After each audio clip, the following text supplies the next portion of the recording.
अगर वो केटरर्स आतंकवादी थे तो क्या पता जाने अनजाने में ही थे, पर उनसे कोई सबूत यहाँ पर छूट गया हो।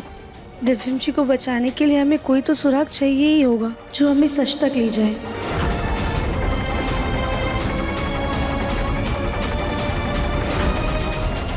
मिस्टर ढींगरा, आपको जितने पैसे चाहिए मैं उतने पैसे देने को तैयार हूँ।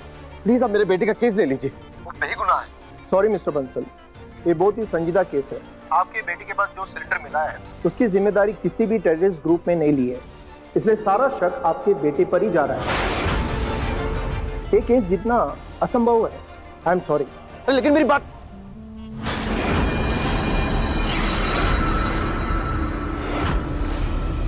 इन वकीलों को अपनी डिग्री उठा के फेंक देनी चाहिए। जब किसी निर्दोष को बेगुनाह साबित ही नहीं कर सकते तो क्या फायदा ऐसी पढ़ाई लिखाई का। शहर के बड़े से बड़े वकील से बात कर ली, पर कोई भी दिव्यम का केस लेने को तैयार नहीं है। पापा, मुझे तो लगता है कि हमें दूसरे शहर के वकील से बात करनी चाहिए। हाँ तो बेटा बात करो ना, जिस भी वकील से बात करनी है बात करो, बस कुछ भी करो, कैसे भी करके हमारे बच्चे को जेल से बाहर निकलवाओ। पता नहीं हमारा मुन्ना वहाँ के साल में होगा, उसने कुछ ठीक से खाया होगा भी या नहीं। राधिका, राधिका, राधिका, जरा गौरी को संभालना बेटा। देवरानी जी सुबह से आंगन में हैं। लाइए हमें दीजिए गौरी को, हम नहला धुला के खिला पिला के सुला देते हैं। ठीक है। यहाँ हमारा बच्चा जेल में सड़ रहा है और ये महारानी राधिका आराम से आंगन में बैठ करके धूप सेक रही है। इसे तो हम अभी बता दें। सुजाता, सुजाता, सुजाता, राधिका,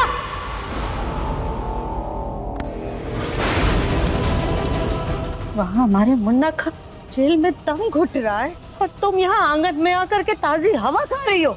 नहीं माँ जी, हम तो वो आतंकवादी के खिलाफ सबूत ढूंढ रहे हैं, शायद गलती से उनसे कुछ छूट गया हो। अपना ये जासूसी वाला दिमाग चलाना बंद करो। यहाँ पर कोई चोर पुलिस का खेल चल रहा है क्या, तो तुम ये पहेली सुलझाओगी? बेटा वैसे भी पुलिस ने इतनी छानबीन की तो थी, उन्हें तो कुछ नहीं मिला।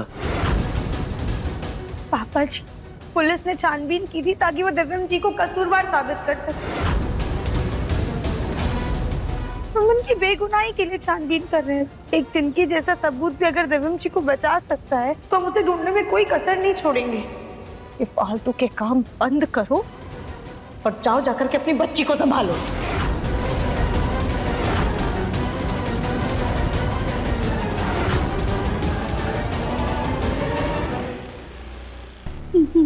माँ जी, आपने कहा था कि पुलिस सायरन की आवाज सुनते ही वो आतंकवादी भाग गए थे।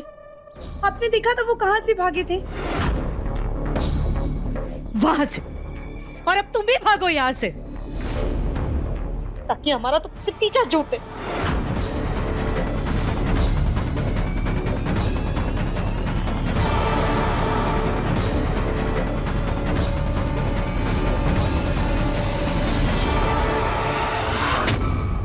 हमें कैसे भी वो सिलेंडर पुलिस कस्टडी से निकालकर अपने कब्जे में लेना होगा ताकि इस 26 जनवरी को हम अपने मकसद को अंजाम दे सके। क्या तुम सब मेरे साथ हो? जी बॉस, हम सब आपके साथ हैं।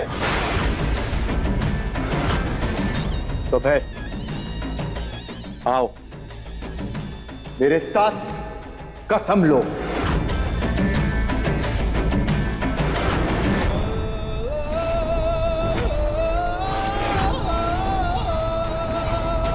हम इस देश में डर और दहशत का माहौल बनाकर रखेंगे। डर और दहशत का माहौल बनाकर रहेंगे। इस देश को तबाह करके रहेंगे। इस देश को तबाह करके रहेंगे। बर्बादे जहान जिंदाबाद, बर्बादे जहान जिंदाबाद, बर्बादे जहान जिंदाबाद।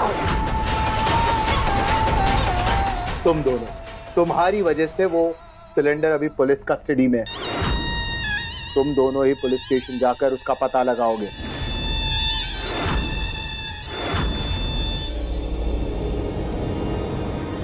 अबे किरण कड़ा कहाँ है?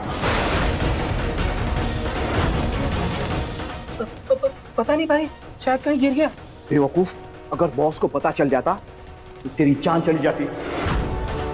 मुझे पता है ना, ये कड़ा हमारी पहचान है, उस पर लिखा हुआ नंबर उतना ही जरूरी है। हाँ भाई, इसलिए ना अभी आप बॉस से कुछ मत कहना। हम ना सिलेंडर ढूंढ के लेके आएंगे, उसके बाद मैं खुद सामने से जाकर के बॉस को बता दूंगा, ताकि फिर वो मुझे माफ कर सके। ठीक है, कल ढूंढते हैं सिलेंडर।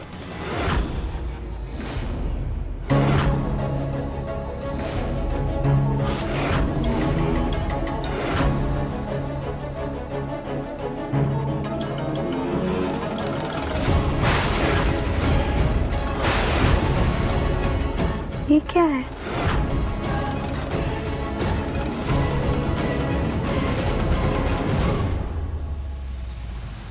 माँ जी, पापा जी, ये देखिए हमें क्या मिला। बोलो भैया, ये देखिए हमें क्या मिला।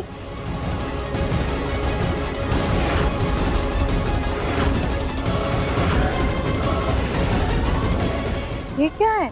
माँ जी, ये ना हमें वहाँ गमले के पास से मिला है। दिखाओ। हाँ, ये देखिए।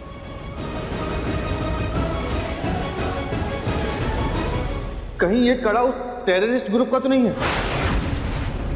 मैं इसे इंटरनेट पे चेक करता हूँ, क्या पता इससे कोई सुराग मिल जाए। हाँ, देखिए।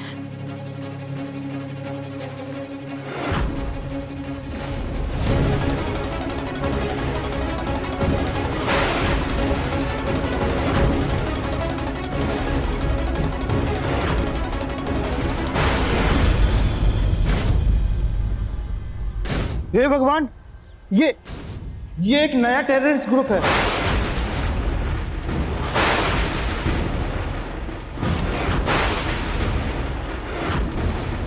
और ये उन्हीं का कड़ा है।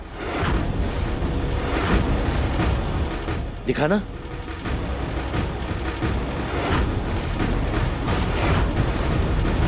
और उन लोगों का उद्देश्य है कि देश में डर और दहशत का माहौल पैदा करना।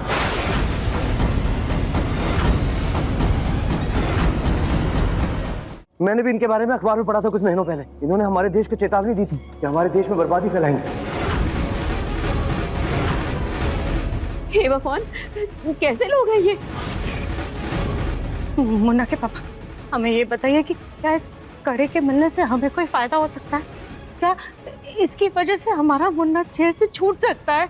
हाँ सुजाता, उम्मीद तो पूरी है।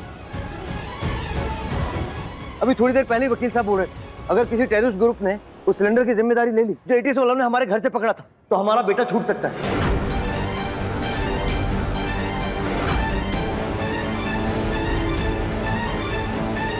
तो पापा जी, हमें बिल्कुल भी देर नहीं करनी चाहिए। हमें अभी के अभी पुलिस स्टेशन चलना चाहिए। हाँ राधिका, जल्दी चलो, अपने दिव्यों को निर्दोष साबित करके उसको जल्दी घर लेकर आते।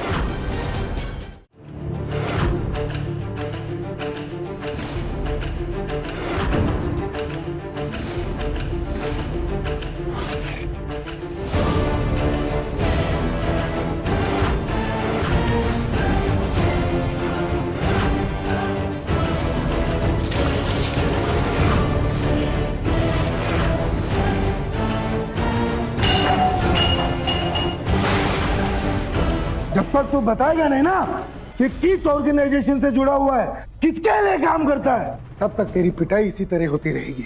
आई बात समझ में?